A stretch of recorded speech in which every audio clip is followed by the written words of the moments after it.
Hello everyone. आज हम एक कॉमन प्रॉब्लम के बारे में बात करेंगे जिसे वाइट डिस्चार्ज कहा जाता है। मेडिकल लैंग्वेज में इसे लिकोरिया कहते हैं। लिकोरिया का मतलब है वजाना से वाइट फ्लूइड निकलना। ये प्रॉब्लम कई लड़कियों और महिलाओं में देखी जाती है। कई बार लोग इसे बीमारी समझ लेते हैं, लेकिन हर वाइट डिस्चार्ज बीमारी नहीं होता। थोड़ा सा वाइट डिस्चार्ज होना नॉर्मल होता है। ये बॉडी का नेचुरल प्रोसेस है और वजाना को क्लीन और हेल्दी रखने में मदद करता है। नॉर्मल डिस्चार्ज में बैड स्मेल, ईचिंग या पेन नहीं होता। कई सिचुएशन में डिस्चार्ज थोड़ा ज़्यादा भी हो सकता है, जैसे पीरियड से पहले, ओवुलेशन के समय या प्रेगनेंसी में। यह हार्मोनल चेंज की वजह से होता है और इसे सामान्य माना जाता है। लेकिन अगर डिस्चार्ज बहुत ज़्यादा हो जाए, उसमें बैड स्मेल आए, ईचिंग या बर्निंग सेंसेशन हो, तो यह इन्फेक्शन का साइन हो सकता है। वाइट डिस्चार्ज का एक कॉमन कारण है फंगल इन्फेक्शन होता है, जिसे कैंडिडियासिस कहा जाता है। इसमें थिक वाइट डिस्चार्ज और ईचिंग हो सकती है। कभी कभी बैक्टीरियल इन्फेक्शन भी हो सकता है, जैसे बैक्टीरियल वेजनोसिस कहा जाता है।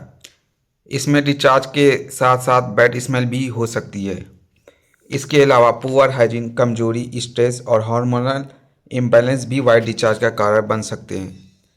ट्रीटमेंट कॉज के अनुसार किया जाता है। अगर फंगल इन्फेक्शन हो तो डॉक्टर एंटी फंगल मेडिसिन देते हैं, जैसे फ्लुकनाजोल। और फ्लुकनाजोल 150 mg स्टेट दिया जाता है, और आपका वेजनल टैबलेट दिया जाता है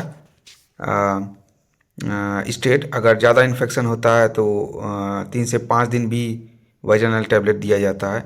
और सपोर्टिव मेडिसिन में आपका मेटानिट्रोजोल दिया जाता है 400 mg सुबह शाम 14 दिन तक, और डॉक्सीसाइक्लिन 100 mg सुबह शाम 14 दिन तक, और सिफिक्जिम 400 mg टैबलेट दिया जाता है स्टेट।